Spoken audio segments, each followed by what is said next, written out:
Adam was speeding toward his friend Tom's house, feeling uneasy. Lately, Tom had been acting strangely, ignoring calls, sending short, disjointed messages. The last one was particularly unsettling. "Come over. We need to talk." Tom lived in a quiet suburban neighborhood, in a house with a white fence and closed curtains. When Adam arrived, he found the front door slightly open. He called out for Tom, but there was no answer. Inside, a suffocating silence filled the air. In the dining room, Tom's entire family sat at the table. His parents, his younger sister, and Tom himself.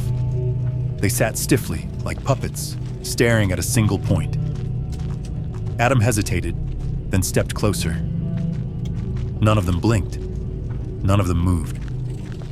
Their faces were devoid of any life, just empty, vacant expressions.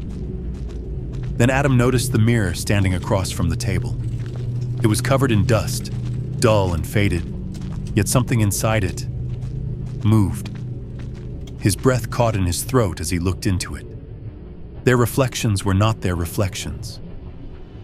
The faces in the mirror were distorted, stretched unnaturally, with deep black voids where their eyes should have been. Their mouths moved as if speaking, yet none of the real people at the table made a sound. Adam wanted to turn away, but he couldn't. Then suddenly, one of the reflections turned its head toward him. Tom's reflection twisted into a monstrous grin, the corners of his mouth tearing unnaturally wide. And behind him, long, skeletal fingers emerged from the darkness, gripping his shoulders as if something was hiding behind him. A whisper filled Adam's head. "You're next." The room spun, the world blurred, his vision darkened, and he collapsed on or two. Adam woke up in his own apartment. His head was pounding. He struggled to remember how he got there. Tom, his family, the mirror. Something was wrong. At work, everything felt too quiet. The reflections in computer monitors lagged behind. The glass doors of the office and store windows seemed alive. And then the voices started. The whispering followed him from every reflective surface. He couldn't understand the words, but he knew what they wanted. "Spread us. We are hungry." Adam began noticing the changes in other people too. Their reflections didn't quite match their movements. Sometimes they stood still while their real selves walked away. Sometimes they smiled when the real person's face was neutral. And amid the endless whispers, he finally heard something clear. A street name. Cold Spring Street. A place he had heard of before. There stood the house without reflections. A house whose windows reflected nothing. Something was pulling him toward it. He could feel it as he drove down the winding road. An old woman suddenly appeared in front of his car.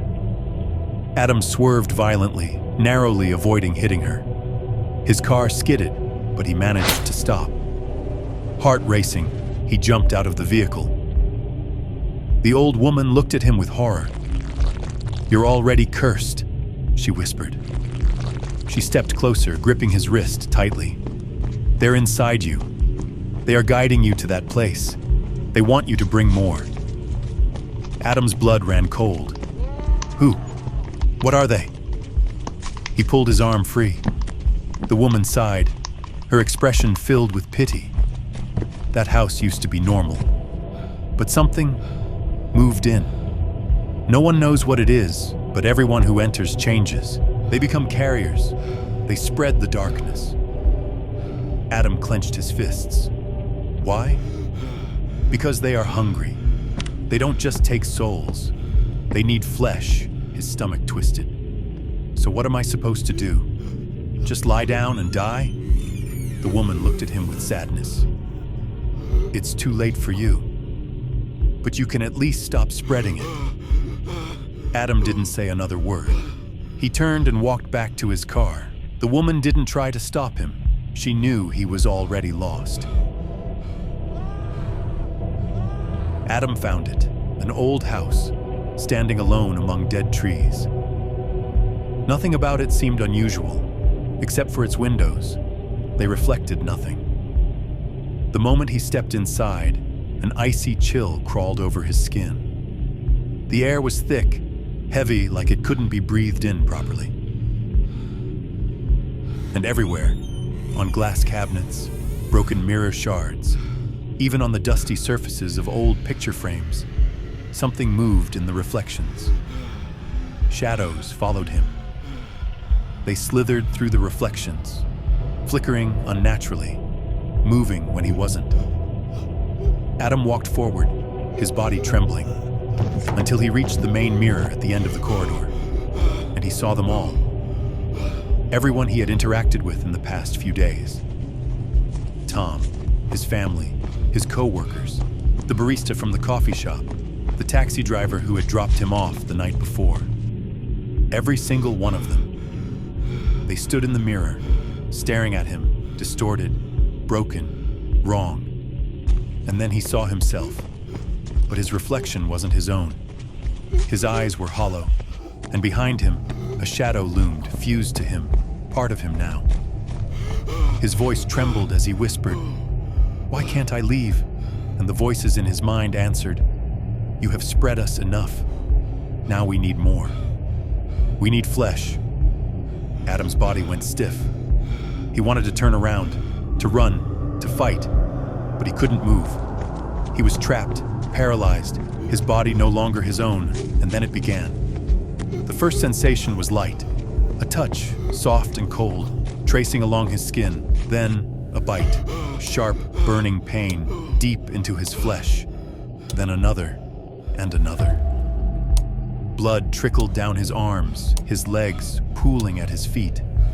His body was being torn apart, and yet he couldn't even look down. He was no longer in control. He belonged to them now.